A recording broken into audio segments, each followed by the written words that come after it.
कड़ाके की ठंड पड़ रही थी और सुबह के 7 बज रहे थे। घर की छोटी बेटी रचना की शादी अभी अभी हुई थी। दुल्हन को विदा कर दिया गया था और सारे रिश्तेदार जिसे जहां जगह मिली थी वहीं पसर कर पड़े हुए थे। शादी की थकान थी, इसलिए कई लोगों के खर्राटों की आवाज़ भी जमकर आ रही थी। ऐसा लग रहा था कि खर्राटों का भी कंपटीशन चल रहा हो। जबकि घर की बुजुर्ग और रिश्तेदार महिलाएं रजाई में दुबकी दुबकी ही चाय की चुस्कियों के साथ आपस में बतिया रही थीं, जिन्हें कल रात ठंड तक नहीं लग रही थी और बन ठन कर इधर उधर घूम रही थीं। वो सारी लड़कियां रजाई में घुसी हुई थीं। कोई देखकर पहचान नहीं सकता था कि रात को जो चमकते दमकते चेहरे थे वो यही लोग थे। और दूसरी तरफ घर की दोनों बहुएं करुणा और सावित्री दौड़ दौड़ कर फरमाइशें पूरी कर रही थीं। किसी को चाय चाहिए थी तो किसी को गर्म पानी। जो महाराज घर के काम के लिए रखा गया था वो तो 8 बजे तक आएगा। तब तक बहुओं की भाग भाग कर अच्छी खासी वर्जिश हो जानी थी। सबको चाय देने के बाद दोनों अभी रसोई में पहुंचकर चाय पीने बैठी ही थीं कि पीछे पीछे सासू माँ शिमला जी भी कपकपाती हुई रसोई में आईं और बोलीं, अरे तुम दोनों कहाँ चाय पीने बैठ गईं? अभी तो कितना काम पड़ा है। अम्मा जी, बहुत जोरों की ठंड है, हाथ पैर कपकपा रहे थे तो सोचा पहले चाय पी लेते हैं, थोड़ी गर्माहट ही मिलेगी। अरे तुम दोनों कहाँ गर्माहट के चक्कर में बैठी हो? अभी कुछ रिश्तेदार रवाना होने शुरू कर देंगे, उससे पहले उनके लिए शगुन के लिफाफे और मिठाई के डिब्बे तैयार कर दो।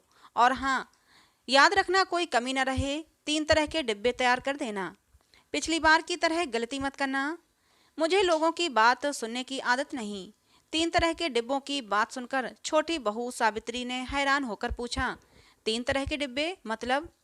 तू चुप कर छोटी बहुरिया, कुछ पता तो है नहीं, बड़ी बहू से पूछ लेना। उसने तुम्हारी शादी में भी काम किया था तो उसको अच्छे से पता है, बस लापरवाही ना करे तो। कहकर शिमला जी रसोई से बाहर निकली और जाकर रजाई में दुबक कर बैठ गईं। सावित्री ने अपनी जेठानी करुणा की तरफ देखा तो वो बोली, अभी काम करेंगे ना तो पता चल ही जाएगा, परेशान क्यों होती है। चल पहले कोठियार में चलते हैं, वहीं 3 तरह के डिब्बे रखे होंगे। करुणा के जाते ही उसके पीछे पीछे सावित्री भी चल दी। कोठियार में पहुंचकर वहां का ताला खोला और अंदर जाकर दरवाजा लगा लिया। देखा तो वहां एक तरफ 3 तरह के साज के कुछ डिब्बे खाली रखे हुए थे। करुणा ने सावित्री से कहा, अरे सावित्री, उधर दरी बिछा दे, तब तक मैं लड्डू की ट्रे और मठरी का बर्तन लेकर आती हूँ।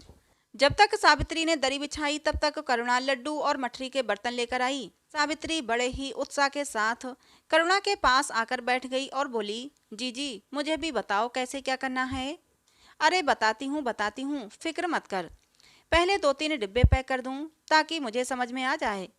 सावित्री बड़े गौर से करुणा को काम करते हुए देखने लगी।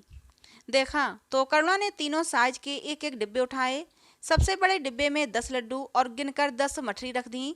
उससे छोटे डिब्बे में 5 लड्डू और 5 मठरी, और वहीं सबसे छोटे डिब्बे में 2 लड्डू और गिनती की 2 मठरी रख दी।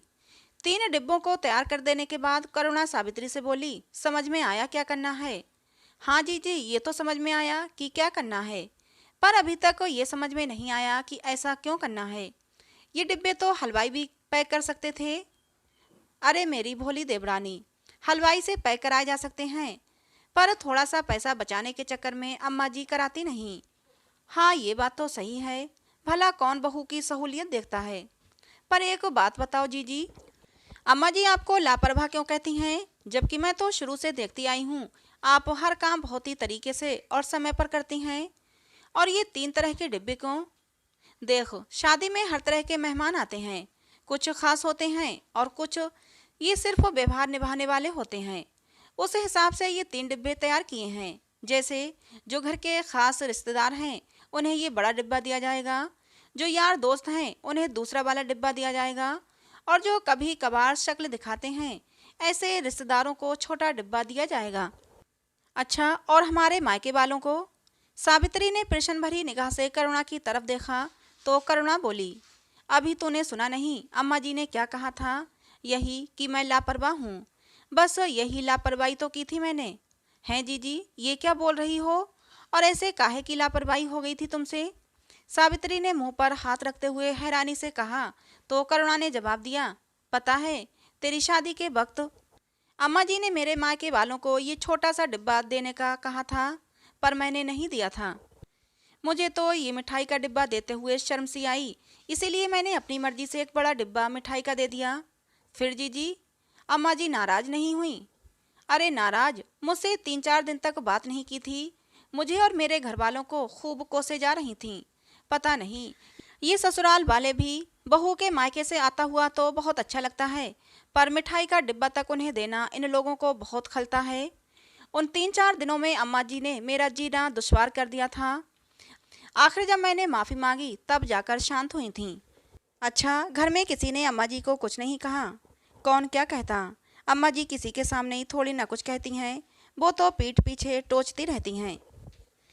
सबके सामने अच्छी वाली बनी रहेंगी, लेकिन अकेले में 10 ताने सुनाती हैं। खैर छोड़ो इन सब बात। फटाफट मिठाई के डिब्बे पैक करो, नहीं तो अभी अम्मा जी चिल्लाते हुए आ जाएंगी। दोनों बहुओं ने मिलकर सभी मिठाई के डिब्बे तैयार कर दिए। अब धीरे धीरे सब रिश्तेदार को विदाई और मिठाई के डिब्बे अम्मा जी खुद अपने हाथों से देकर विदा कर रही थीं। क्योंकि ठंड बहुत ज़्यादा थी, तो खुद तो पलंग पर बैठी बैठी विदाई दे रही थीं, जबकि विदाई और मिठाई के डिब्बे देने के लिए सावित्री को खड़ा कर रखा था। क्योंकि बड़ी बहू पर से तो विश्वास उठ चुका था। अम्मा जी के मायके वालों के विदा होने के कुछ देर बाद करुणा के मायके से उसके दोनों छोटे भाई और भाभी विदा होने के लिए अम्मा जी से इजाज़त लेने आए।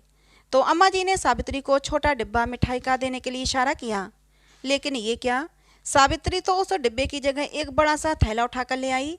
अम्मा जी ने देखा उस थैले में 4 बड़े मिठाई के डिब्बे, दोनों भाई और भाभी के विदाई के कपड़े रखे हुए थे। इससे पहले कि अम्मा जी कुछ कहती, सावित्री ने नारियल निकाला और उस पर 51 रुपये रखकर करुणा को पकड़ाते हुए बोली, लो जीजी, अपने भाइयों को तिलक करके विदा करो। आपको अपने ससुराल के रीति रिवाज पता नहीं है क्या? अम्मा जी के साथ रहकर भी आप कुछ सीखी नहीं? आपने देखा नहीं अम्मा जी ने कैसे अपने मायके वालों को विदा किया है? आखिर हमारे ससुराल वालों की भी इज्जत है। अम्मा जी गुस्से से सावित्री को घूरे जा रही थीं, पर अभी तो और रिश्तेदार बैठे थे तो उनके सामने कुछ कह ना पाई। करुणा अभी भी हैरानी से सावित्री की तरफ देख रही थी और सावित्री थी कि खुद की ही पीठ थपथपाते हुए बोले जा रही थी, अम्मा जी आप फिक्र ना करो। जीजी अपने रीति रिवाज भूल गई तो क्या, मैं अपने ससुराल की इज्जत संभाल के रखूंगी। मैं अपने ससुराल वालों की नाक किसी के सामने कटने नहीं दूंगी। और जीजी, आप देख क्या रही हो, जल्दी करो और भी काम है। इतने में ससुर जी भी बोले, अरे बड़ी बहू, अब जल्दी अपने भाई भाभी को विदा करो, उनकी भी ट्रेन का वक्त हो गया। ससुर जी की बात सुनकर करुणा ने तिलक कर अपने दोनों भाइयों और भाभी को विदा किया। अम्मा जी कुछ कह ही नहीं पाई, आखिर कहती भी कैसे। यहाँ तो छोटी बहू खुद अपनी पीठ थपथपा रही थी, साथ ही ससुर जी भी छोटी बहू की समझदारी के कायल हो गए थे। अम्मा जी के नाक पर गुस्सा 3-4 दिन तक जरूर रहा और मन ही मन कुड़ती भी रहीं कि कहाँ से छोटी बहू से काम करवा लिया। पर जब देखा कि छोटी बहू इतनी बेशर्म है कि सास को मनाने की कोशिश भी ना करेगी, तो अपने आप ही चुप हो गईं। तो दोस्तों, कहानी कैसी लगी कमेंट करके ज़रूर बताइएगा। पसंद आई हो तो प्लीज़ लाइक करें, शेयर करें। ऐसे ही और कहानियों के लिए हमारे चैनल को सब्सक्राइब जरूर करें। मिलते हैं दोस्तों अगली किसी नई कहानी में।